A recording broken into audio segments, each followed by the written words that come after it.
What if just 4 words could melt the heart of a 41-year-old millionaire who never believed in love?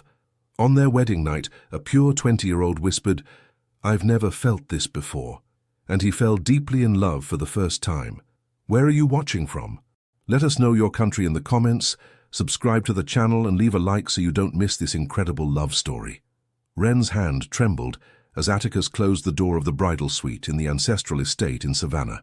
At 20 years old, she never imagined being there, married to a 41-year-old man who had built an empire while she was still learning to read. The handmade lace dress still looked impeccable on her body, but her heart was beating so fast it felt like it might escape her chest. The Georgia twilight painted the sky with orange and violet tones that filtered through the century-old windows, casting dancing shadows on the whitewashed walls. The room smelled of fresh jasmine and aged wood, a mixture that evoked tradition and new beginnings at the same time. Atticus remained motionless by the door, observing his young wife. His eyes, the color of aged whiskey, reflected a mixture of contained desire and something deeper that even he couldn't name. The silence between them weighed like the dense air before a summer storm. Sometimes, the most difficult bridges to build are those that must cross the chasm between two hearts, thought Wren, recalling the words of her grandmother Iris. "You can look out the window, if you'd like," he said, breaking the silence with his deep voice. "The view of the Savannah River is spectacular in this light." She approached the window, grateful for the distraction. Below, the impressive river stretched like a majestic scar in the earth, dividing the city into two parts that only the ancient bridge managed to unite. "It's beautiful," she murmured. "So deep it's frightening, but so lovely you can't stop looking." Atticus approached, maintaining a prudent distance. The aroma of his cologne, subtle but masculine, enveloped Wren. "My grandfather used to say that Savannah is like life itself," he commented with unusual softness in his voice, "divided by seemingly insurmountable chasms until someone dares to build a bridge." Their gazes met in the reflection of the glass. 21 years of difference, two completely different worlds now united by a marriage contract that had begun as a transaction. "I've never felt this before," she whispered with absolute sincerity, without specifying exactly what she was referring to, whether it was fear, anticipation, or that strange sensation of being on the edge of something transcendental. Those words, spoken with absolute innocence, pierced all the man's defenses. The New York millionaire, known for his calculating coldness in Manhattan business dealings, felt something awaken inside him as he saw those honey-brown eyes full of vulnerability and naked truth. Atticus took a step back, as if her words had physically pushed him. He ran a hand through his hair where the grey at his temples glistened in the fading light. "Wren," he pronounced her name as if it were a prayer, "we don't have to. Tonight we can simply talk." The young woman turned to look at him directly, with a determination that contrasted with the trembling of her hands. "I'm not afraid of you, Atticus," she said with a clear voice. "I'm afraid that what began as an agreement might turn into something that neither of us is prepared for." The man looked at her with amazement, surprised by the depth of this young woman who could be his daughter. In that moment, something fundamental changed between them. What began as a financial agreement between traditional families was transforming into a silent pact of honesty. Outside, the last lights of day were abandoning the Georgia sky. Inside, two people separated by more than years were beginning to build, unknowingly, the first pillar of a bridge that seemed impossible. 6 months before that night in Savannah, Wren lived in a small stone house in the foothills of the Blue Ridge Mountains. It was an April morning when her life began to change forever. The aroma of freshly baked cornbread mingled with the perfume of jasmine and honeysuckle that her grandmother Iris cultivated in the Appalachian yard. Wren, having just turned 20, watered the pots of red geraniums while humming an old Appalachian folk song. Her dark hair, tied in a casual braid, shone under the morning sun. She had 3 characteristics that made her unique: a genuine kindness that touched everyone around her, a silent determination that made her persist even in adversity, and a purity of spirit that was reflected in every delicate gesture. "Wren, come here, child," her father called from the kitchen, with a voice that tried to hide his concern. Fletcher Harlow was a man with hands calloused from work in the apple orchards and a heart as big as the mountains themselves. Sitting at the worn wooden table, he held a letter with the letterhead of Johns Hopkins Hospital. At his side, Laurel, Wren's mother, prepared coffee with a worried expression. "What's wrong?" asked Wren, drying her hands on her apron. "The results," Fletcher began, his voice breaking slightly. "I need specialized treatment in Baltimore. It's expensive, very expensive." The silence that followed weighed like lead. Laurel sat beside her husband, taking his weathered hand in hers. "We'll sell part of the land," said Wren with determination. "There's not enough land to sell, sweetheart," her mother responded gently, "and what little we have barely provides us a living." Fletcher looked at his daughter with moist eyes. "There's another possibility. This morning, Mrs. Evangeline Reed called from New York. Her grandson, Atticus Reed, is looking for a wife, a union that would honor family traditions." Wren felt the ground move beneath her feet. She knew the name Atticus Reed. Everyone in the country knew it. The New York tech magnate whose face appeared in financial magazines and whose products revolutionized the American market. "But he's," she began to say. 41 years old, her mother completed. "And he's looking for a traditional wife from a good family, even if without fortune. Mrs. Reed knew your grandmother Iris at boarding school many years ago. They never lost touch." Wren dropped into a chair. Her internal conflict intensified with each moment. She wanted to honor the family tradition and help with her parents' sacrifices, but she also yearned for the freedom to choose her own destiny, perhaps to go to university in Boston, to live experiences typical of her age. "You don't have to do this, my child," said Fletcher, though the tremor in his hands revealed the seriousness of his condition. "We'll find another way." But Wren knew the truth. There was no other way. The treatment was the only hope for her father, and she was the only hope for the treatment. "When does he want to meet me?" she asked with a calmness that surprised even herself. Her parents exchanged looks of surprise and pain. "Next week. He'll come to the Blue Ridge." That night, in the solitude of her room, Wren cried silently as she looked at the stars through her window. Not for the sacrifice she was about to make, but for the dreams she would have to abandon. She had imagined falling in love slowly, perhaps with some boy from town or a student in Boston. She had dreamed of discovering the world at her own pace. "Let it be what God wants," she whispered, wiping away her tears as determination blossomed within her like her grandmother's jasmine, fragile in appearance, but surprisingly resilient. What Wren couldn't imagine was that hundreds of miles away in a luxury penthouse in Manhattan, Atticus Reed was looking at her photograph with a mixture of curiosity and indifference. For him, this marriage was simply another contract, a way to satisfy his grandmother Evangeline and ensure the continuity of the Reed dynasty. He didn't expect that this young Appalachian woman, who could be his daughter, would destabilize the walls he had built around his heart over 2 entire decades. Atticus Reed observed New York from the window of his office on the top floor of the Reed Tech skyscraper. At 41 years old, he had transformed a family business into a technological empire that made Manhattan a powerhouse of innovation. His reflection in the glass returned the image of a successful man, impeccable suit, dominant posture, and that calculating look that had intimidated competitors in boardrooms across America. But there was something else in that reflection, a loneliness so deep that not even he dared to acknowledge it. "Mr. Reed, your grandmother is on line 3, his assistant announced through the intercom. Atticus took a deep breath. Evangeline Reed's calls were always intense. At 90 years old, the matriarch remained the only person capable of making the powerful businessman feel like a child. "Evangeline," he greeted, deliberately using her name instead of Grandma. "To what do I owe the honor?" "I've seen the photos of the Harlow girl." The elderly woman's voice sounded energetic through the phone. "She has something special, Atticus. She reminds me of her grandmother Iris when we were young, a purity that no longer exists in your modern world." Atticus sighed, looking at the folder on his desk. He had briefly reviewed it. Wren Harlow, 20 years old, homeschooled and educated at the local Blue Ridge school, no college, family with a tradition in apple orchard production, but now in financial difficulties. "She's too young, grandmother. She could be my daughter." "Nonsense," Evangeline cut him off. "Your grandfather was 18 years older than me, and we were happy. Besides, what have you achieved with all these modern relationships of yours?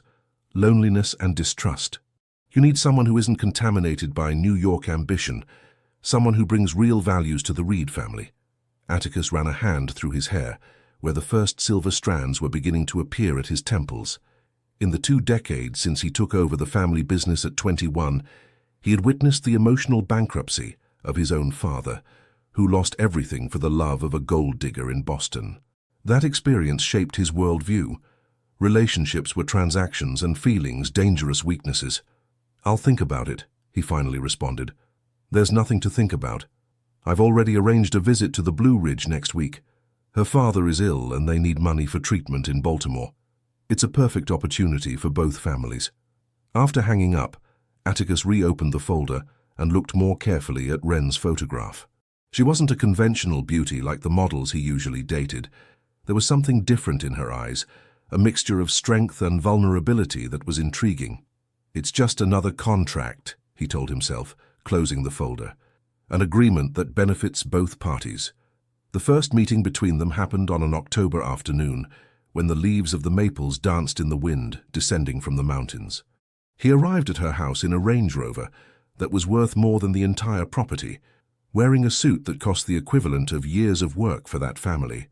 Wren waited for him in the yard, wearing a simple but elegant dress with her hair pulled back in a simple bun.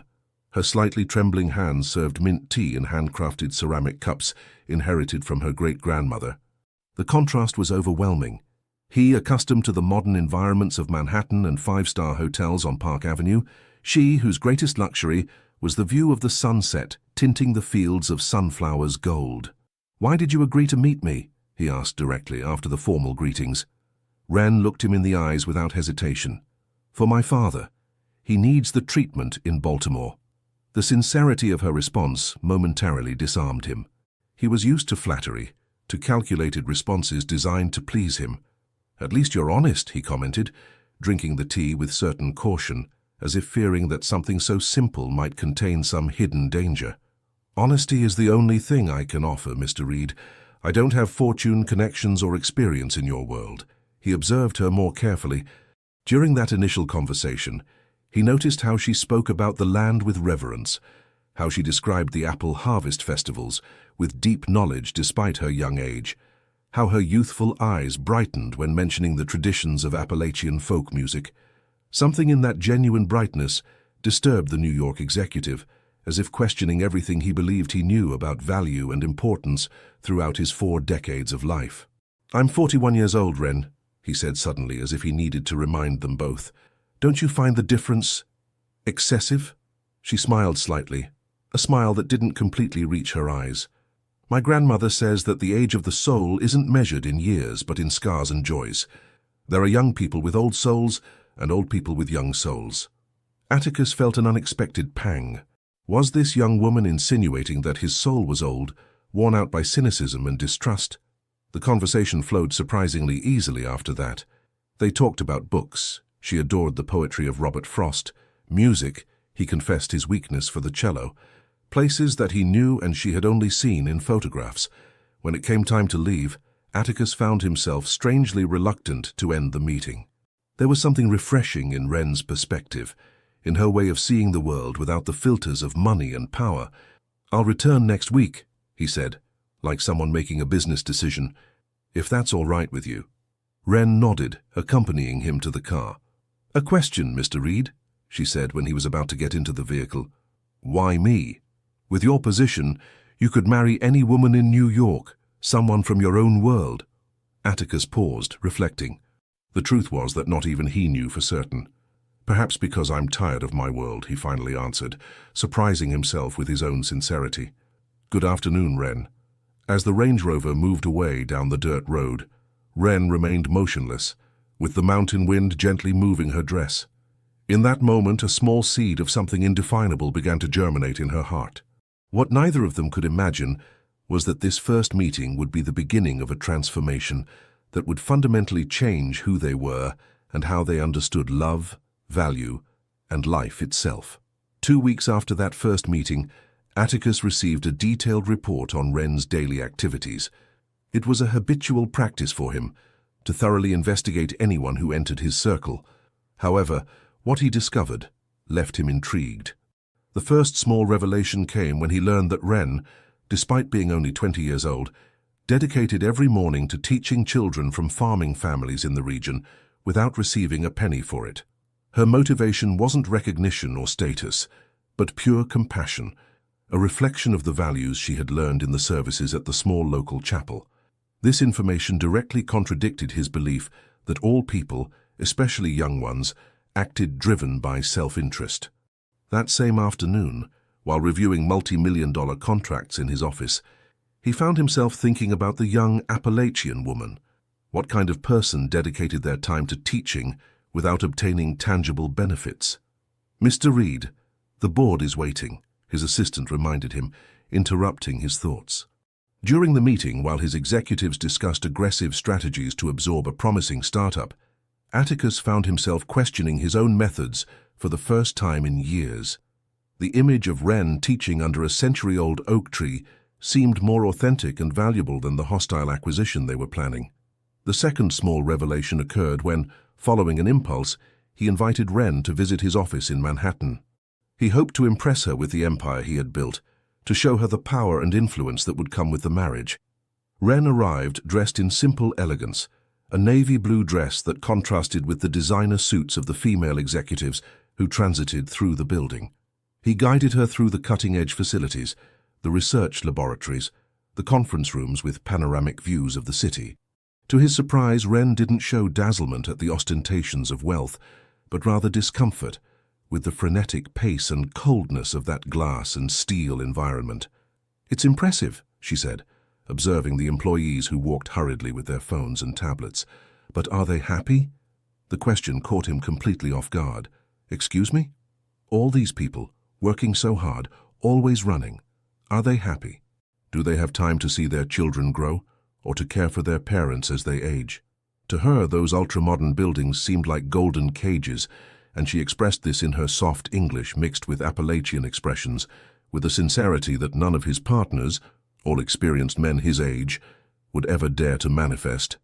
"Happiness isn't the objective in business, Wren," he responded with certain rigidity. "Success is." Wren stopped in front of a huge window, contemplating New York spread below them like a tapestry of history and modernity. "My grandmother Iris says that success without happiness is like an apple without its taste. It has the shape, but lacks essence." Atticus observed her, noticing how the natural light illuminated her profile. There was a wisdom in her words that was disconcerting coming from someone so young. That night, during dinner at one of the Michelin-starred restaurants in Tribeca, they continued exploring their differences. She told him about the town festivals, the fall harvest celebrations, how the entire community united for the apple picking. "You seem very attached to those traditions," he commented as they tasted a sophisticated signature dish that cost more than a week of groceries in the Blue Ridge. "They're what define us," she responded. "Not for what we do, but for how we do it together. It's something that money can't buy. Money can buy many things, Wren, including your father's treatment." The comment, although true, sounded harsher than he intended. She briefly lowered her gaze, but when she raised it, her eyes showed a determination that surprised him. "I know perfectly well why I'm here, Mr. Reed. You don't need to remind me." He felt a pang of remorse.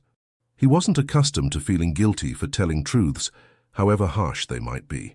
"Call me Atticus, please," he said, softening his tone. "If we're going to get married, we should at least use our first names." Wren's return to the Blue Ridge was scheduled for the next day.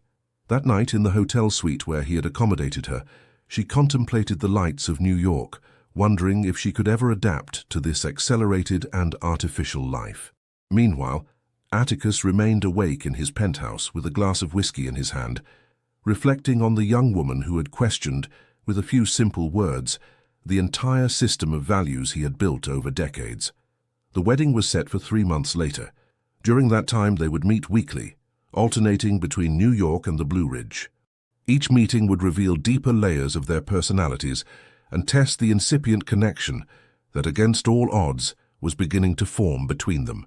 The weekly meetings between Wren and Atticus during the 3 months before the wedding became a ritual that both anticipated with an eagerness that neither dared to confess. Sometimes he traveled to the Blue Ridge, letting her show him the secrets of the mountains. Other times she visited New York, where he revealed corners of the city that didn't appear in tourist guides. During one of those visits to New York, the third small revelation occurred. They were attending a charity gala at Lincoln Center, a world of glamour and appearances where Wren, in a dress borrowed from Atticus's grandmother, felt visibly out of place among New York socialites. "So you're the young lady who has captivated Atticus Reed," commented a man of Atticus's age, a well-known real estate entrepreneur. "It must be interesting for you to enter this world, isn't it?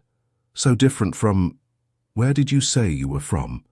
The condescending tone didn't go unnoticed by anyone in the small group that had formed around them. "The Blue Ridge Mountains," Wren responded with dignity. "In Virginia." "Ah, yes, I think I passed through there once on the way to some golf course," the man continued, with a smile that didn't hide his disdain. "Quaint, very folksy. I suppose for someone as young as you, this must be overwhelming. Almost like a fairy tale, isn't it?" Wren maintained her composure, though Atticus could notice how she slightly tensed her jaw. "Actually, Mr. Thornton," Atticus intervened with a voice that contained a dangerous edge, "Wren has a perspective on life and authenticity that many of us here, including myself, might envy. Her youth gives her the advantage of not being corrupted by the cynicism that seems to be a requirement in our circles." The silence that followed was absolute. Never before had they seen Atticus Reed defend someone in this way, much less implicitly question the values of his own social environment. "I was just being cordial," Thornton excused himself, visibly uncomfortable. "No, you were being condescending," Atticus corrected, gently placing a hand on Wren's back. "And I assure you there's no need. Wren sees beyond what many of us, with all our supposed sophistication, are capable of perceiving." That night, as they returned in the car, Wren remained silent for a long time. "Thank you," she finally said, "for what you said." Atticus kept his eyes on the road, but his hands gripped the steering wheel with more force than necessary. "I didn't say anything that wasn't true. Do you really believe that? That I see beyond?" He stopped at a traffic light and looked at her directly. "I believe you see things that I stopped seeing a long time ago, Wren, and that both disturbs and fascinates me in equal parts." Something changed between them that night. Atticus's passionate defense had revealed more about his feelings than any previous conversation. Wren began to see beyond the facade of the calculating businessman. He started to value the natural wisdom she possessed, despite her youth. 1 month before the wedding, the first medium revelation occurred. Wren was in New York, reviewing some details of the ceremony with grandmother Evangeline, when she accidentally found some documents on the desk in Atticus's office. They were reports from Johns Hopkins Hospital, with an attached invoice marked paid. The complete treatment for her father, which was supposed to be the main reason for her marriage, was already fully covered and had been for weeks. With her heart beating rapidly, she waited for Atticus to return from a meeting. She found him loosening his tie in the living room, checking emails on his phone. "Why didn't you tell me?" she asked directly, showing him the documents. Atticus looked up, surprised at first, then resigned. "It wasn't relevant." "It wasn't relevant?" Her voice trembled slightly. "It was the entire reason I agreed to marry you." He put down the phone and approached, maintaining a prudent distance. "I paid because I could do it, because it was the right thing to do. I didn't want you to marry me out of gratitude or obligation." "Then why would you want me to marry you?" The question floated between them, laden with implications. Atticus ran a hand through his hair, a gesture she had learned to recognize as a sign of vulnerability. "Because in these months I've discovered that there's something in you, Wren, something that makes me question everything I thought I knew about life. Because when I'm with you, things seem more real." When he looked into her eyes, Wren saw something she had never expected: uncertainty, almost fear, in the eyes of one of the most powerful men in America. "It's just a logical investment," he quickly added, recovering his mask of control. "It didn't make sense to wait when I could solve the problem immediately." But his eyes told a different story.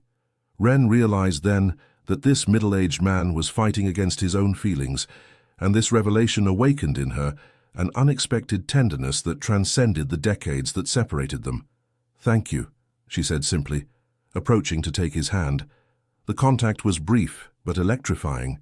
For a moment, the age difference, the distinct origins, the initial motives all seemed to vanish. "Do you still want to go ahead with the wedding?" he asked, with a vulnerability that contradicted his public image. Wren reflected. The pressure of her father's treatment no longer existed. She was free to choose. She was surprised to discover that her answer remained the same. "Yes," she responded with serenity. "But now it will be for different reasons." That night, they dined together on the penthouse terrace with New York illuminated at their feet. They talked for hours, more openly than ever, about their fears, their hopes, their past wounds.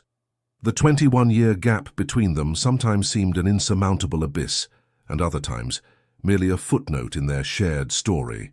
When Wren returned to the Blue Ridge the following morning, she carried with her the certainty that what had begun as a practical arrangement was transforming into something much more complex and profound, something for which neither all Atticus's years of experience nor all her natural intuition had prepared them. The wedding ceremony took place in a historic plantation house near Charleston, where Appalachian cultural elements intertwined with the New York opulence to which Atticus was accustomed. On the morning of the wedding, Wren contemplated her reflection in an antique silver-framed mirror. Her dress, designed by a local dressmaker following traditional patterns, incorporated handcrafted lace and details, hand-embroidered by the women from her town. In her hands she held a bouquet of wildflowers picked that very morning from the Carolina fields. "You look beautiful, darling," said Laurel, her mother, entering the room with moist eyes. "Like a princess from a fairy tale." "I don't know if I'm ready, Mom," Wren confessed, as her mother adjusted the comb that had belonged to her great-great-grandmother, adorned with pearls that told stories of generations of strong women. "No one ever is, my child," Laurel responded, arranging a rebellious lock of hair. "Love is a leap of faith whether at 20 or 40 years old." "And if it isn't love yet?" Wren asked in a whisper. Her mother looked directly into her eyes through the mirror. "Love doesn't always arrive like lightning, Wren. Sometimes it's like a seed that needs time, care, and patience to grow. I've seen how you look at each other. There's something there, even if it doesn't have a name yet." In another part of the mansion, Atticus adjusted his tie in front of a similar mirror. At 41 years old, he had attended countless weddings, had even been briefly engaged in his 30s, but had never felt this mixture of anticipation and fear. "You're doing the right thing, Atticus," said Evangeline, his grandmother, observing him from an armchair by the window. "That girl has something special." "She's 20 years old, grandmother," he responded without taking his eyes off his reflection. "When I was her age, I was already transforming the family business. She's barely left her town. And yet, she has transformed something in you in just a few months," replied the elderly woman with insight. "Something that 20 years of business success never achieved." Atticus turned to look at her, surprised by the observation. "What do you mean?" "I see light in your eyes again," Evangeline said simply. "The same light you had before ambitions and disappointments hardened you. That girl is returning something to you that you believed lost." The mansion was decorated with a harmonious fusion of elements.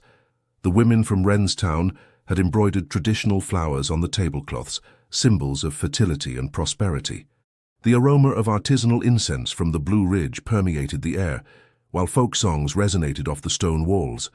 When Wren walked to the altar on her father's arm, Atticus felt time stop. She advanced with a mixture of nervousness and determination, her youth enhanced by the dignity with which she carried the family traditions. During the ceremony, as they exchanged vows in that space where cultures, accents, and generations mingled, something began to change in Atticus's perception.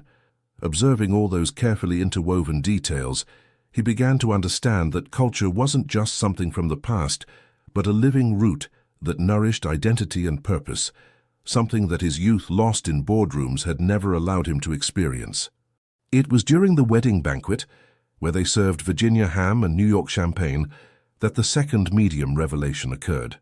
Atticus's mother, Vivian, who hadn't attended social events for years due to emotional problems, surprisingly appeared, emerging from her seclusion in Connecticut.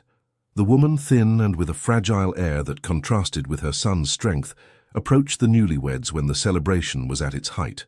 She embraced Wren with tears in her eyes and whispered, "You've brought light back to my son's eyes, something that 20 years of success never achieved." This moment deeply touched the young bride, who until then hadn't fully understood the impact of her presence in the life of that fragmented family. Later, when the dancing began, Atticus took Wren by the hand and led her to a secluded terrace overlooking the Carolina fields bathed in moonlight. "Are you okay?" she asked, noticing a certain tension in his face. "My mother hasn't left home for 3 years," he responded, his voice slightly breaking. "Not even for Christmas. And today she came. For you. For us," Wren gently corrected. "For what she sees in us," Atticus conceded, looking at her with a new intensity. "Something that I myself am only beginning to understand." Under that starry sky, with the music of the celebration as a backdrop, Atticus slowly leaned in and kissed Wren for the first time. It wasn't a passionate or urgent kiss, but one filled with promise and gratitude. When they returned to the hall, something had changed between them. The guests noticed, the way he looked at her now, the manner in which their hands unconsciously sought each other, as if they had discovered a secret language that only they understood. The night progressed with traditional dances, emotional toasts, and the harmonious mixture of cultures that reflected the unexpected union of two seemingly incompatible worlds. And so, as the celebration continued, Wren and Atticus prepared to face the unknown together. That same night they would travel to Savannah, where the Reed family's ancient property would witness the real beginning of their shared story. What began as a practical arrangement was slowly transforming into something deeper, a bridge built with patience, respect, and the growing certainty that sometimes the most improbable connections are precisely the ones that can save us. When the wedding night arrived in the room overlooking the Savannah River, both were wrapped in nervousness and anticipation. The full moon illuminated the room through the windows, casting soft shadows on the whitewashed walls.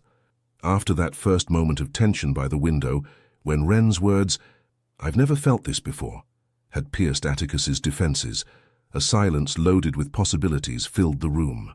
Atticus approached the small bar in the suite and served 2 glasses of local sweet wine. "I think we both need this," he said, offering a glass to Wren. She accepted it with a shy smile, her fingers briefly brushing his. "Can I ask you a question, Atticus?" "Of course. Why have you kept that wall around yourself for so long?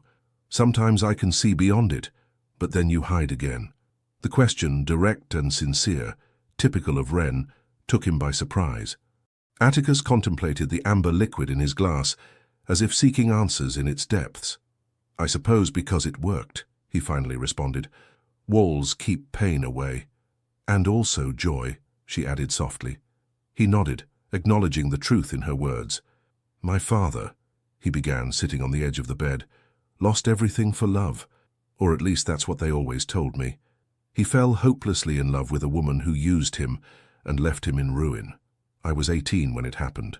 I had to abandon my studies in art history and take the reins of what little remained of the family business." Wren sat beside him, maintaining a respectful distance. "It must have been very difficult." "It was. But I swore I would never make the same mistake. I promised myself that emotions would never cloud my judgment in business or in life."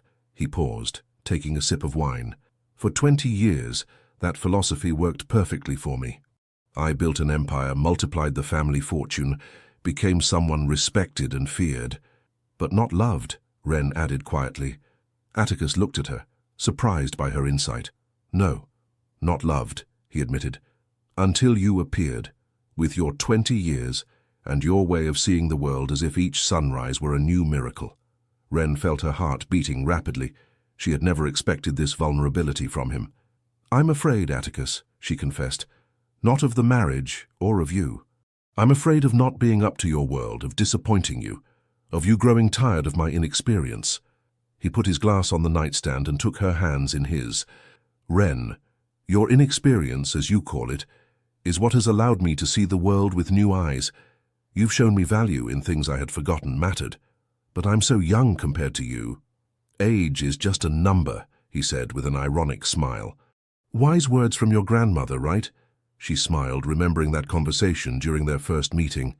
"I want this to work," Wren said with determination. "Not because it has to work, but because I believe it could be something beautiful." The absolute sincerity of those words deeply moved Atticus. For the first time in his 4 decades of life, he allowed himself to be completely vulnerable. "I want it to work too," he responded, with a voice he barely recognized as his own. "And that terrifies me more than any financial crisis or business competitor." Without thinking, Wren moved closer and gently caressed his face, noticing the rough texture of the incipient beard under her fingers. "We can be afraid together," she whispered. "And maybe, with time, we'll discover there's no reason to be." That night, under the starry Georgia sky, Wren and Atticus discovered each other not only in the physical sense, but also on a deeper, more meaningful level. Each caress, each whispered word, each shared look was another brick in the bridge they were building between their seemingly incompatible worlds. When dawn began to tint the horizon with pink and golden tones, they remained embraced, contemplating how the light gradually transformed the impressive landscape of the Savannah River. "It's like us," Wren murmured, observing how darkness gave way to light. Two sides separated by an abyss, united by a bridge that seems fragile but has withstood centuries of storms. Atticus kissed her hair, inhaling the jasmine scent that always seemed to accompany her. "The best bridges," he said, "aren't built in a day but stone by stone with patience and vision." In that moment, both knew that something fundamental had changed between them. What began as a marriage of convenience was slowly transforming into a union based on mutual respect and the growing understanding that sometimes differences aren't obstacles, but necessary complements. Many challenges remained ahead. The outside world, with its prejudices and expectations, would test the strength of their bond. But that morning, contemplating the new day together from the room where they had shared their deepest truths, Wren and Atticus felt they had a real opportunity to build something beautiful and lasting. The first 3 months of marriage were a period of challenging adaptation. Wren and Atticus divided their time between the modernist apartment in Tribeca and the house in the Blue Ridge, trying to create a balance between their very different worlds. One December morning, Wren contemplated New York from the penthouse terrace, while Atticus talked on the phone in his office. The city stretched before her like a fascinating but intimidating labyrinth. After 3 months, she still felt like a stranger in that world of glass and steel. "Everything okay?" Atticus asked, joining her on the terrace after finishing his call. Wren tried to smile, but couldn't hide the melancholy in her eyes. "It's just that everything here is so different. The women in your circle look at me as if I were an exotic curiosity, or worse, an opportunist. And when I speak with my Appalachian accent and my country expressions, I can almost feel how they judge me." Atticus frowned. It was true that he had noticed the condescending looks, the veiled comments about the age difference, the malicious insinuations about Wren's motivations. "They're jealous," he said, putting an arm around her shoulders, "because they see in you an authenticity that they lost long ago if they ever had it." "It's not just that," she continued, appreciating his support, but needing to express her feelings. "It's that sometimes I feel useless here. At home I had a purpose. I taught the children, helped in the community. Here I'm just Atticus Reed's young wife." He observed her carefully, recognizing the depth of her discontent. Despite the luxuries and comforts that now surrounded her, Wren needed something more meaningful. "What would you like to do?" he asked sincerely. "Whatever it is, I'll support you." Wren looked at him surprised. She hadn't expected such an open response. "I'd like to study, maybe education or social work, and continue teaching somehow. Then we'll make it happen," he responded simply. "New York has excellent universities, and there are neighborhoods where you could develop educational projects similar to those you did in the Blue Ridge." The genuine smile that illuminated Wren's face was all the confirmation he needed that they were on the right path. However, the challenges didn't end there. For Atticus, accustomed to total independence, cohabitation represented a constant adjustment. Sharing decisions, space, and time with someone so different from him was a daily exercise in patience and communication. One afternoon, while reviewing some documents in his study, Wren entered with a worried expression. "Atticus, can I ask you something about these papers?" He looked up, intrigued. In her hands, Wren held a report about a tourist development project on the Virginia coast. "Where did you find that?" "I was organizing the file as you asked me to, and I saw it by chance," she explained. "Atticus, this project would destroy entire towns like mine." And thus came the first big revelation, when Wren discovered that part of his fortune came from investments in tourist projects that threatened small towns similar to hers on the American coast. Atticus's face hardened, momentarily returning to his professional mask. "It's economic development, Wren. Those towns are slowly dying. Tourism will give them new life." New life? Her voice trembled, but not from fear, but from indignation. You call it new life to raise century-old houses, to build generic hotels, to turn living communities into theme parks for tourists? You don't understand how business works, he responded, with certain condescension. I understand perfectly how communities work, she replied, with a strength that surprised him. Those that your projects would destroy are home to families like mine, with histories and traditions that money can't buy or replace. The shock was devastating. For the first time, Wren confronted Atticus not as the shy young wife, but as a woman with firm convictions, demanding that he look at the real consequences of his financial decisions on coastal communities. For the first time in 20 years of career, someone held Atticus morally responsible, not just legally, for the impact of his investments. The discussion that followed was intense. She showed him photographs of similar towns that had been transformed by previous projects, told him of displaced families, of lost traditions, of irreparably damaged ecosystems. This isn't the man I met in the Blue Ridge, Wren finally said, with eyes bright with contained tears.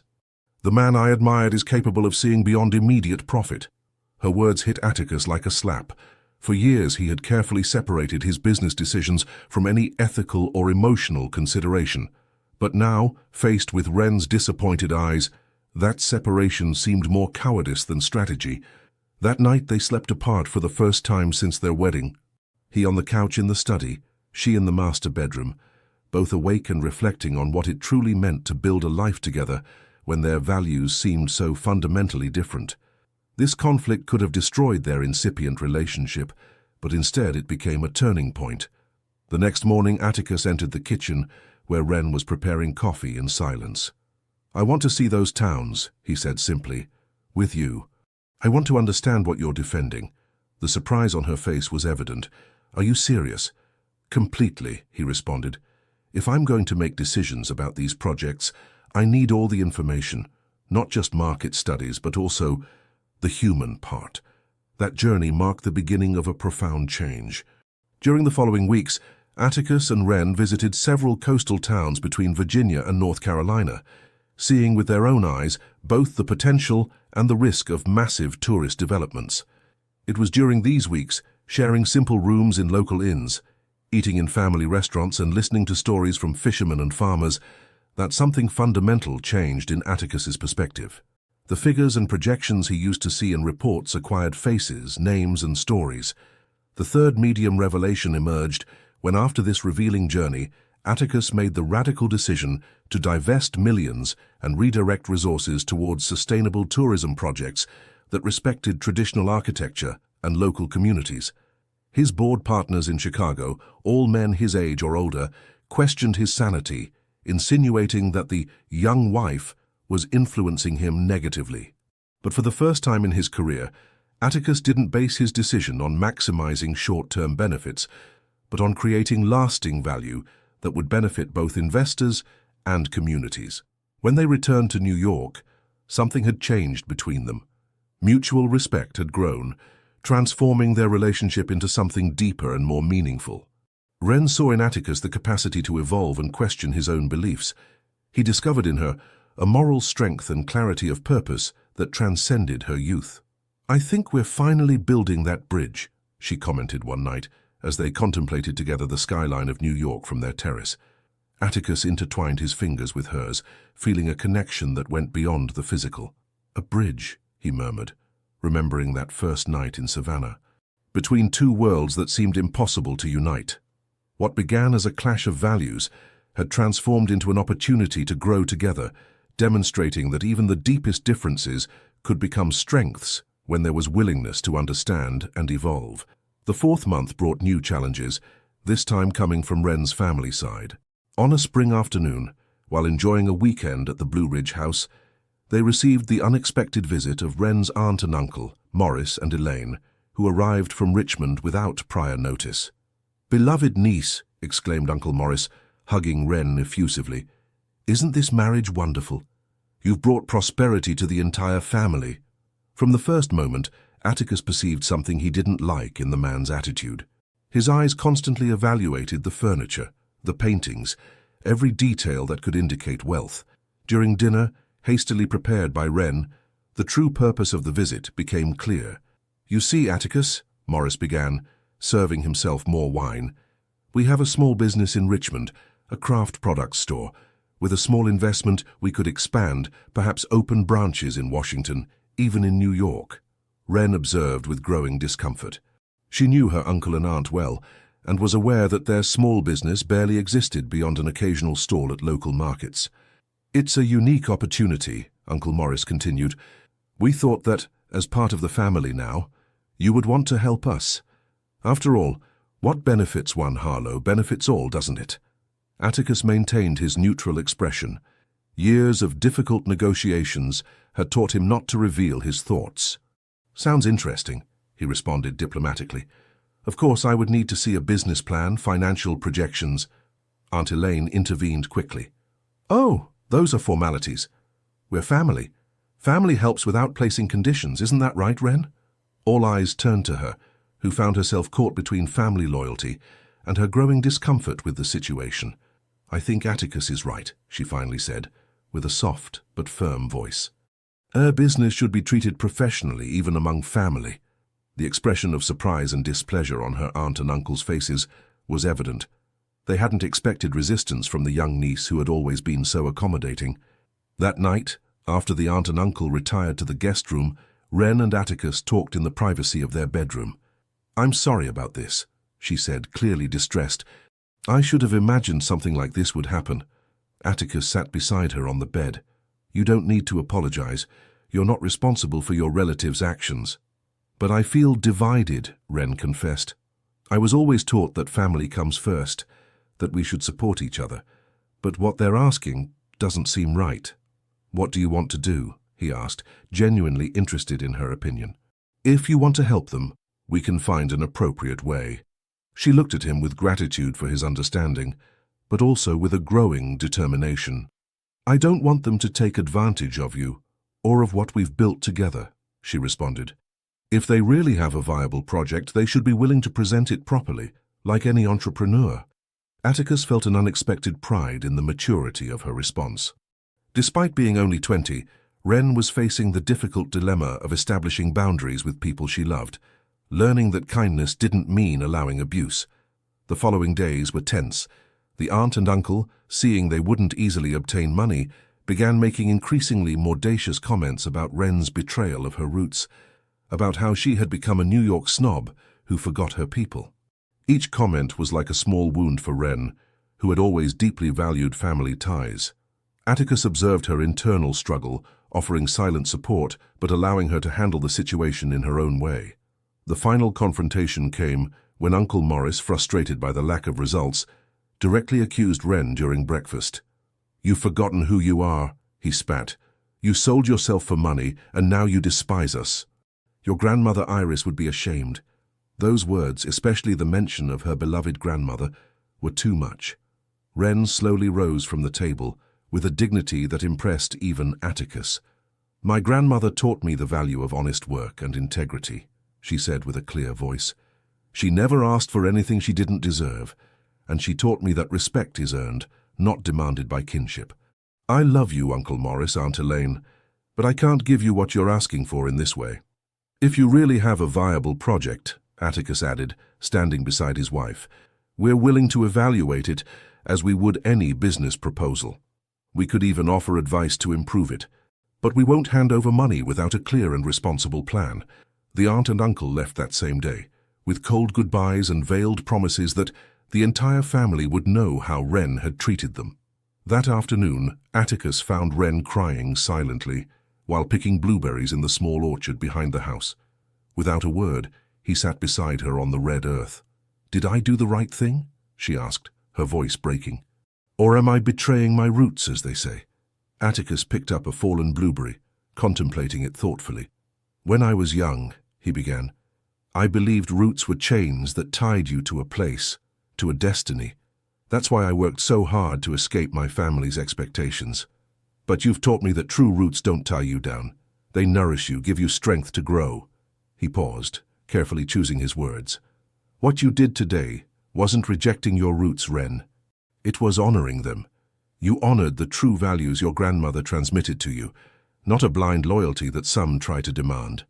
She rested her head on his shoulder, finding comfort in his presence. "Thank you for understanding," she whispered, "for not judging me." Atticus, seeing her struggle with this internal conflict during their subsequent walk through the Blue Ridge forests, offered support without judgment, showing that he had grown emotionally and that he could learn from someone half his age. As they contemplated together the intricate patterns of the fallen leaves, Atticus reflected on how, in just a few months, this young woman had transformed his vision of the world. Before he saw human relationships as transactions, now he was beginning to understand the complexity of emotional bonds, the value of authenticity, and the courage required to maintain principles in the face of social and family pressure. That night, under the starry Appalachian sky, they sealed a silent pact. They would build their relationship based not on external expectations or rigid traditions, but on mutual respect and shared values that they discovered together, day by day. The bridge between their worlds continued to strengthen, overcoming each test with a more solid and resistant structure. The fourth medium revelation came in the form of 2 blue lines on a pregnancy test. Wren observed the small device with a mixture of astonishment, joy, and terror. At her 20 years old, just beginning to adapt to her new life as a wife, she now faced the prospect of becoming a mother. She found herself alone in the New York apartment. Atticus had traveled to Boston to meet with investors interested in his new sustainable tourism projects. He was due to return that same night. All day long, Wren walked around the spacious apartment, trying to assimilate the news. She unconsciously placed a hand over her still flat stomach, imagining the new life growing inside her. How would Atticus react? At 41 years old, he had never mentioned the desire to have children, although he hadn't explicitly ruled it out either. When she finally heard the key in the lock, her heart was beating so fast it seemed about to escape from her chest. Atticus entered with a tired but satisfied expression. The meeting had been a success. Several important investors had backed his vision of responsible development. "We need to talk," said Wren after the initial greetings. Something in her tone alerted Atticus. They sat on the couch in the living room, facing the panoramic windows that offered a view of the city illuminated by the nightlights. With trembling hands, Wren showed him the pregnancy test. Atticus stared at it fixedly, as if not immediately comprehending its meaning. Then slowly he raised his gaze to her. "You're pregnant," he said, not as a question, but as the statement of a fact that altered his entire universe. "Yes," she confirmed, unable to read his expression. "I'm approximately 6 weeks along." The silence that followed seemed eternal. Wren anxiously observed her husband's face, seeking some indication of his feelings. Finally, Atticus abruptly stood up and walked to the window, turning his back to her. His tense shoulders revealed an internal struggle. "Atticus, please tell me what you're thinking," she pleaded, also standing but maintaining her distance. "I don't know," he responded with a hoarse voice. "Honestly, I don't know." That night was one of the most difficult for both of them. Atticus locked himself in his study, while Wren remained awake in bed, with 1,000 thoughts crossing her mind. When dawn finally broke, she got up to prepare coffee, finding the house in silence. For a terrible moment she feared he had left, but Atticus was still there, uncomfortably asleep in his office chair, with a tormented expression even in his dreams. The news of the pregnancy awakened deep fears in him. At 41 years old, he would be a father for the first time. Fear of repeating his own father's mistakes, fear of not knowing how to love adequately, fear of failing as a protector, fear of being too old to accompany a child's growth. That same afternoon, while an intense rain lashed New York, the weight of those fears finally broke him. Wren found him on the covered terrace, soaked, with his gaze lost in the city blurred by the downpour. "You'll get sick," she said softly, offering him a towel. "My father was never present," he confessed suddenly, without looking at her. "Even before losing everything, he was absent, always working, always busy with his own interests. He never taught me to play baseball, never came to a school meeting." Wren approached cautiously. "You're not your father, Atticus." "How do you know?" he asked, finally turning to look at her with a vulnerability he had never before shown. "I've built my life following his steps in business, obsessed with not making his financial mistakes. What makes me think it will be different personally?" "Because I've seen you change," she responded firmly. "I've seen you question your own beliefs, reconsider decisions, open your heart little by little." That requires courage that your father clearly didn't have. I'm 41 years old, Ren, he said, running a hand through his wet hair. When our child is 10, I'll be over 50. When he graduates from college, I'll be an old man. And you'll have the wisdom and experience that no young father could offer, she countered. Each age has its advantages in parenthood. Atticus let himself fall into a chair, the emotional exhaustion reflected in every line of his face. I don't know if I can do this, Ren. I don't know if I know how to be a father. In that moment of complete vulnerability, she knelt before him and took his hands in hers. No one is born knowing how to be a father or mother, she said, with a wisdom that transcended her youth. We'll learn together. We don't need to be perfect, just present and willing. Your fears aren't a sign of weakness, Atticus. They're proof that you're already taking this responsibility seriously. Something in those words reached a deep corner of Atticus's heart. Their different ages, which had so often seemed an obstacle, now offered distinct complementary strengths for parenthood. Her natural energy and optimism, his patience and life experience. What if I ruin everything? He asked, in an almost inaudible whisper.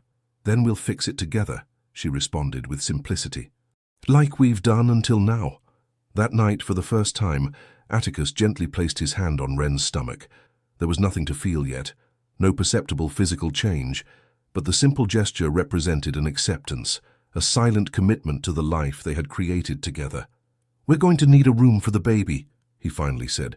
Maybe the one that looks onto the inner garden with good natural light.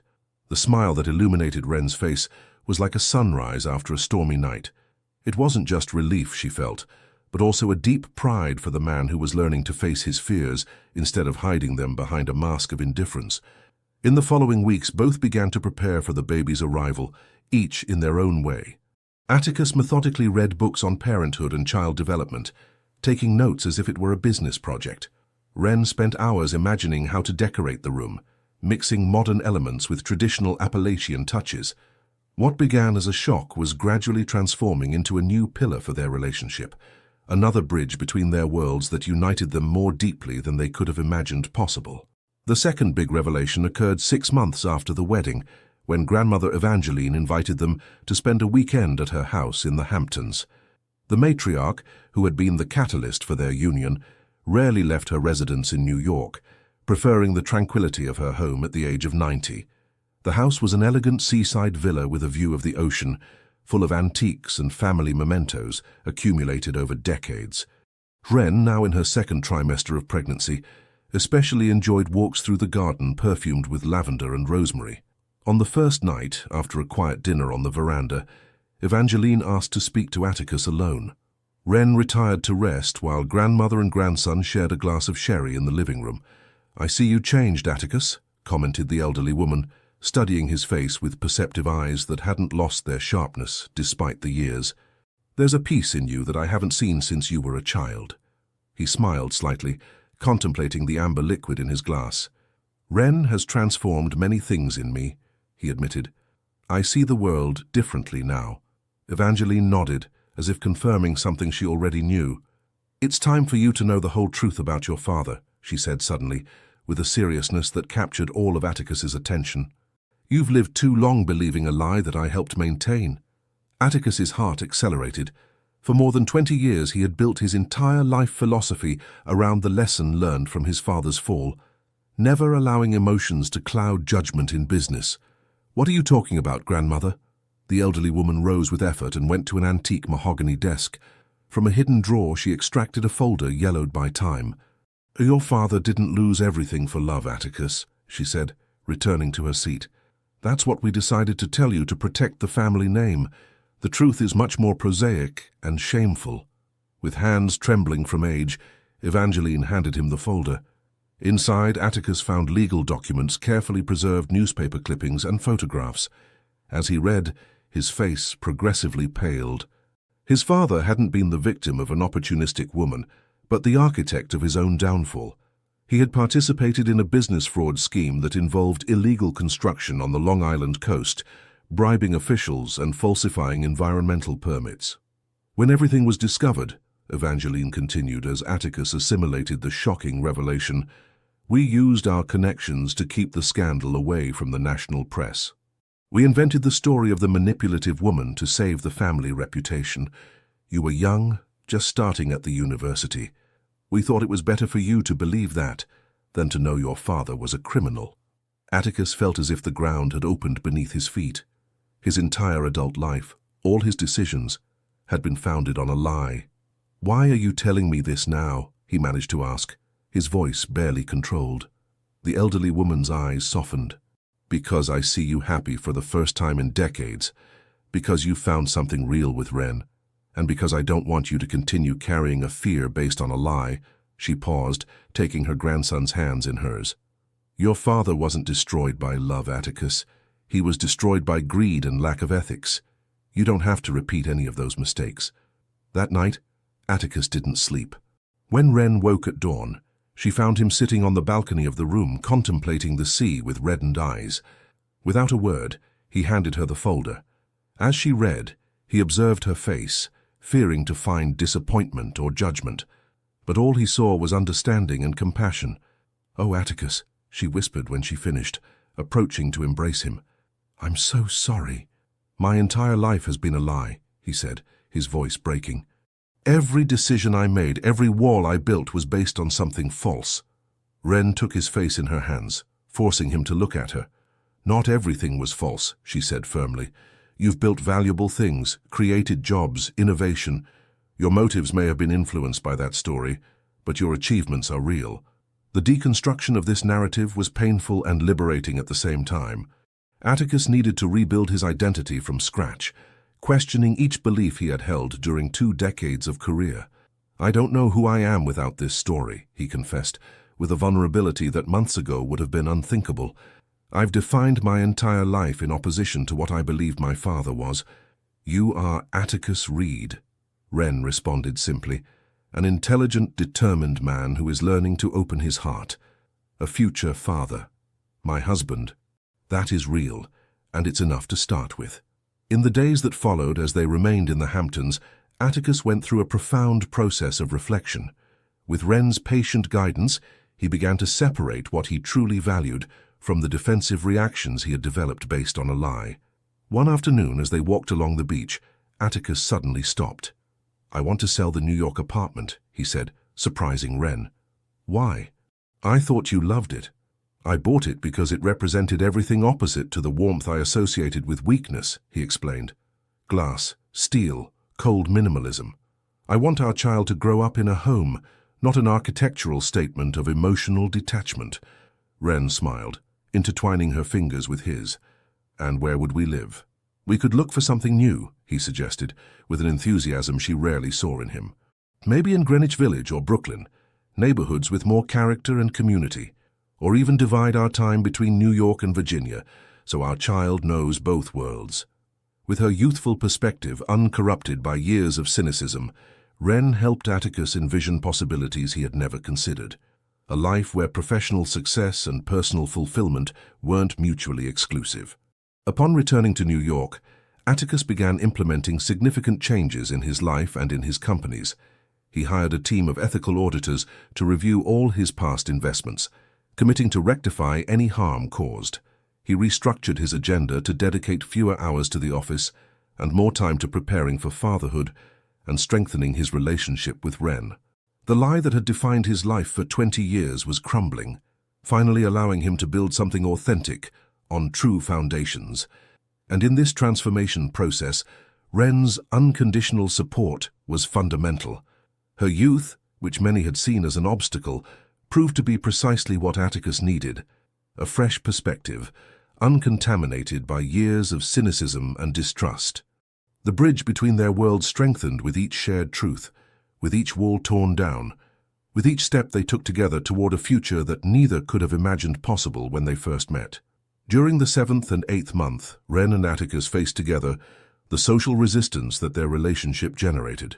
The New York elitist circles criticized Atticus for going soft and letting himself be influenced by a girl.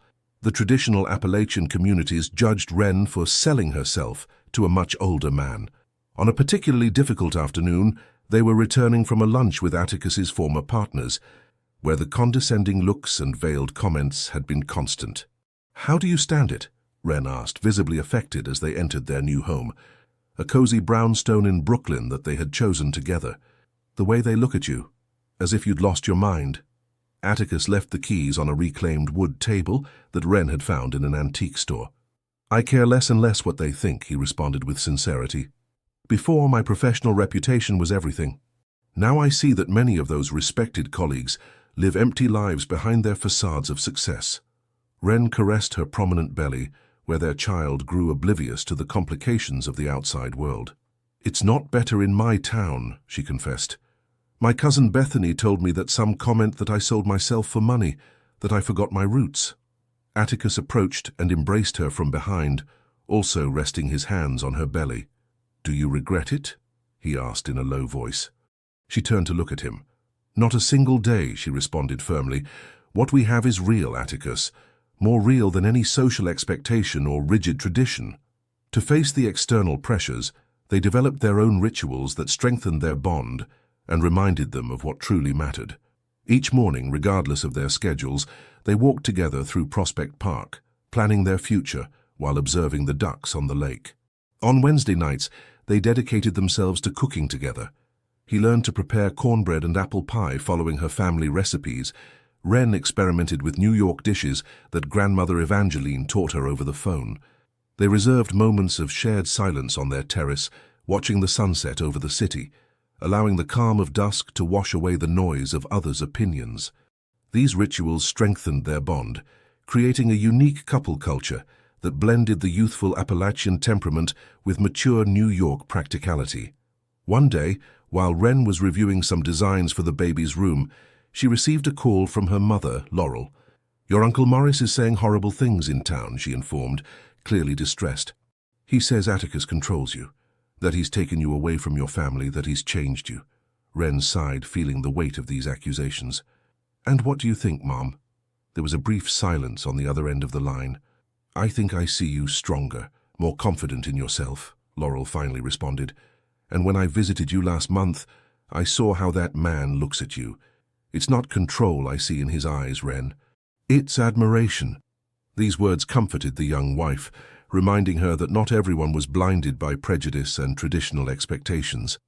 That same week, during a board meeting, one of the oldest executives openly questioned the new social responsibility policies that Atticus had implemented. We all know these progressive ideas come from your young wife, he said, with barely disguised disdain. But you're putting at risk the profitability we've maintained for decades. Atticus, who months ago would have reacted with calculated coldness, responded with a calmness that surprised all those present. My wife has helped me see perspectives I had ignored. It's true, he acknowledged. But every decision made at this table has been rigorously analyzed and responds to a vision of sustainable business in the long term, not emotional impulses. If any of you cannot see the difference between evolving and weakening, perhaps it's time to rethink your place in this company. The silence that followed was eloquent. No one openly questioned his decisions again after that.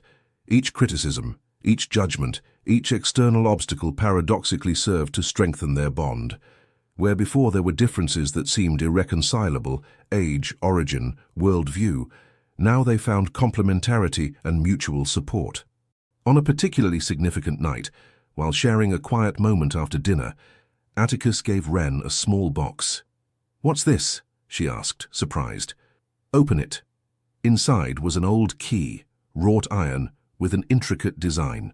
It's the key to my grandparents' house in Cape Cod, he explained. A place that always gave me peace when I was a child, before everything got complicated. I thought it could be a good place to occasionally escape, for our child to know the sea and the secret beaches that only locals know. Wren held the key with reverence, understanding the profound significance of that gesture. It wasn't just a property that Atticus was sharing, but a part of his personal history, a refuge he had kept private until then. I'd love to see it, she said, with eyes bright with emotion.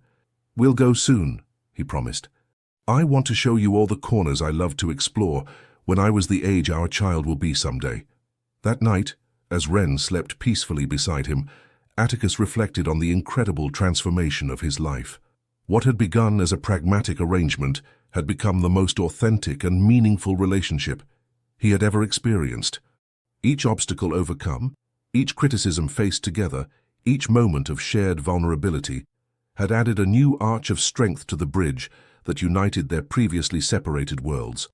And as he felt his child's movements under his hand, protectively resting on Wren's belly, Atticus finally understood that true value wasn't in accumulated possessions or built reputation, but in the capacity to love and be loved with authenticity. The third big revelation came unexpectedly in the 9th month, when Wren, having just turned 21, went into premature labor during a visit to Washington, D.C. They had traveled to attend the inauguration of an educational project inspired by the initiatives Wren had developed in the Blue Ridge, now implemented on a larger scale with the financial support of the foundation they had created together. The morning had gone perfectly. Wren, radiant despite her advanced pregnancy, had captivated everyone with her genuine passion for inclusive education. Atticus observed her with pride, once again amazed by his young wife's capacity to connect with people from all backgrounds and circumstances. It was during lunch when everything changed. A gesture of pain crossed Wren's face while she conversed with the center's director. "Are you okay?" Atticus asked, immediately alert. "Just a contraction," she responded, trying to smile. "Dr. Mitchell said they would be normal in these last weeks." But minutes later, another more intense contraction made her slightly double over, and then another.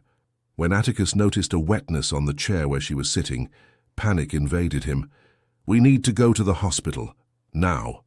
The journey to Georgetown University Hospital was a blur of sirens, traffic, and fear. Wren, trying to stay brave despite the growing pain, squeezed Atticus's hand as the emergency vehicle advanced through the streets of Washington. "It's too early," she whispered, her eyes full of tears. "There are still 3 weeks left." "Everything will be fine," he repeated, with a conviction he didn't feel. "We're in good hands." At the hospital, events precipitated. The doctors confirmed that Wren was in active labor and that the baby was showing signs of fetal distress. They needed to perform an emergency cesarean. "I want to be with her," Atticus insisted when they tried to separate them. "I'm sorry, Mr. Reed, but there are complications," the doctor explained gravely. "Your wife is presenting symptoms of severe preeclampsia. We need to act immediately." The following hours were the longest in Atticus's life.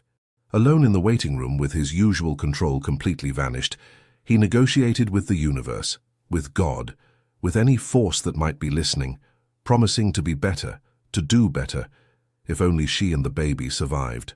For the first time since he was a child, Atticus prayed fervently. He who had built his life around control and predictability now faced a situation where all the power and money in the world proved useless. The possibility of losing this young woman who had transformed his life in just months was unbearable. He realized, with crystal clarity, how much he truly loved her, not as a concept or an idea, but as the concrete person she was, with all her strength and vulnerability. When a doctor finally appeared with a tired but satisfied expression, Atticus could barely breathe. "Congratulations, Mr. Reed. You have a healthy son. 5 weeks premature but with good vital signs.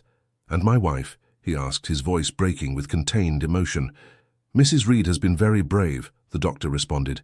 "She lost quite a bit of blood and will need time to recover, but she's stable." When he was finally able to see them, the image moved him to tears. Wren, pale but smiling, held a small bundle wrapped in blankets. Despite the evident exhaustion on her face, her eyes shone with a love so pure it was almost tangible. "Come meet your son," she whispered. Atticus approached with unsure steps, overwhelmed by the enormity of the moment. The baby was tiny, with a tuft of dark hair and features that seemed a perfect combination of both. "He's perfect," he murmured, his voice breaking. "Like you."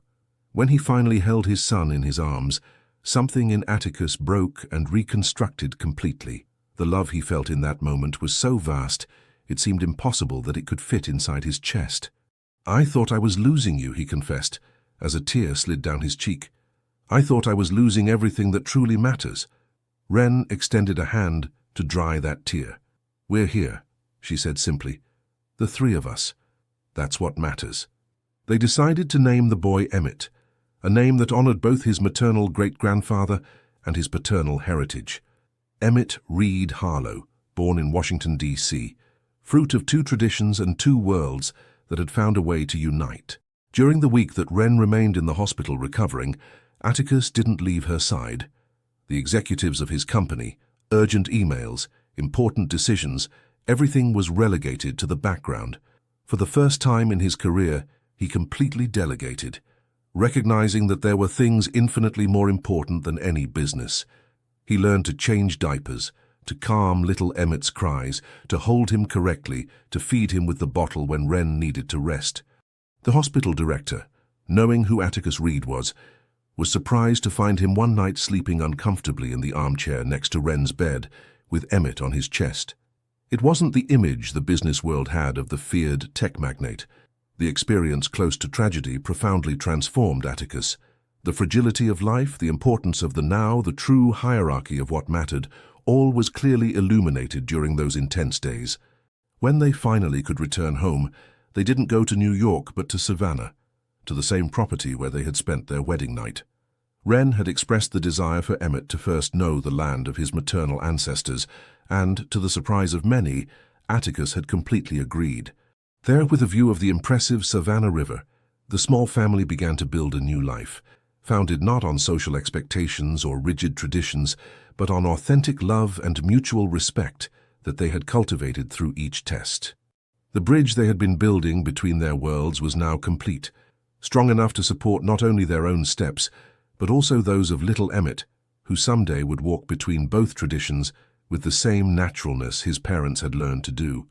The 10th month marked the birth of a new phase. With Emmett completing his 2nd month of life, Wren and Atticus had found their own rhythm as a family, balancing their differences in a way that converted them into complementary strengths. Atticus had drastically reduced his work schedule in New York, prioritizing family moments, recognizing that at his newly turned 42 years, he needed to rethink priorities. His partners had finally accepted this new arrangement, especially when they verified that Atticus's strategic decisions continued to be brilliant, now enriched by a more human and balanced perspective. Wren, despite being only 21 years old, hadn't contented herself with simply being a mother and wife. With Atticus's unconditional support, she had established an educational project in the Virginia countryside that blended Appalachian traditions and local crafts with modern educational opportunities for children from working families. One spring morning, as they had breakfast on the terrace of their house in Savannah, with Emmett sleeping peacefully in his Moses basket beside them, Atticus presented Wren with some documents. "What is this?" she asked, curious. "The statutes of the Wren Atticus Foundation," he responded with a smile. "If you agree, of course." As she read, Wren's eyes opened wider and wider. The foundation would invest in rural communities throughout the Appalachian region, the Carolinas and Georgia, honoring her roots while utilizing his resources. It perfectly combined Wren's social vision with Atticus's business experience. "It's perfect," she finally said, with eyes moist with emotion. "It's exactly what I always dreamed of being able to do someday." "It's what we'll do together," he gently corrected. "Your vision, my experience. Your heart, my resources." Emmett awoke at that moment, as if wanting to join the celebration. Wren took him in her arms, marveling once again at the perfection of this small being that combined the best of both. "You know, sometimes I still find it hard to believe how everything has changed in just a year," she commented, as she gently rocked the baby. "From that awkward first meeting to this, a family, a shared purpose." Atticus contemplated the scene with profound gratitude. His son, so small and perfect, would grow surrounded by stories of two very different Americas, the cosmopolitan and the traditional, and by parents of very distinct ages who complemented each other perfectly. "Emmett will learn that value isn't in material wealth, forced simplicity or calendar numbers," said Atticus, caressing his son's small hand, "but in authenticity and purpose." The following months were of intense activity. The Wren Atticus Foundation was officially inaugurated in a simple but emotional event in the Blue Ridge, with the presence of local authorities, Wren's former students, and representatives of the communities that would benefit. To the surprise of many, Atticus personally involved himself in several projects, visiting remote towns, listening to needs, contributing not only funding, but also strategic vision. People who initially viewed him with suspicion for being the rich New Yorker began to appreciate him for his genuine commitment. Wren, for her part, constantly surprised New York business circles with her natural intuition for detecting projects with true transformative potential. Her youth, which many had considered a disadvantage, proved to be precisely what brought freshness and innovative perspectives. One day, visiting one of the projects in a small town in North Carolina, an elderly man approached them as they supervised the construction of a community center. "You make a good couple," he commented with the frankness of someone who has lived enough to speak without filters. "At the beginning, everyone murmured about the age difference, but now we see what matters. You complement each other. Where he sees numbers, she sees people. Where she dreams, he builds." Those simple words perfectly captured the essence of their relationship. What the outside world saw as an obstacle, 21 years of difference, had become their greatest strength. On the first anniversary of their wedding, they decided to return to the same place where everything had really begun, the room overlooking the river in Savannah. They left Emmett in Laurel's care, who was delighted to spend time with her grandson, and gave themselves 24 hours just for them. The room was exactly the same, but they had changed profoundly. Wren, now 21 years old, had matured without losing her luminous essence. Atticus, at 42, had recovered a capacity for joy and hope he believed forever lost. At sunset, as they contemplated together the impressive river bathed in the golden light of the setting sun, Wren took Atticus's hand. "I've never felt this before," she said, repeating the words she had pronounced exactly a year before in that same room. But this time, the phrase had a completely different meaning. It no longer referred to the uncertainty and fear of the unknown, but to the depth of a love that had been tested, questioned, reconstructed, and strengthened. Atticus looked at her, marveling once again at the extraordinary woman who had chosen to share her life with him despite all the barriers and prejudices. "I too am feeling for the first time," he responded, with a voice softened by time. "The peace of being completely known and still loved." That night, as the moon illuminated the Savannah River, they reaffirmed the commitment they had assumed a year before, not out of obligation or convenience, but by conscious choice and true love. What began as an arrangement between a 20-year-old Appalachian woman and a 41-year-old New Yorker had transformed into a genuine partnership where two people separated by 21 years and radically different experiences had found common ground, not by changing who they were, but by choosing daily to honor and nurture who the other was becoming. And so, the bridge between their worlds was complete. Not a fragile and temporary bridge, but a solid structure, built stone by stone with patience, respect, and love, capable of resisting any storm the future might bring.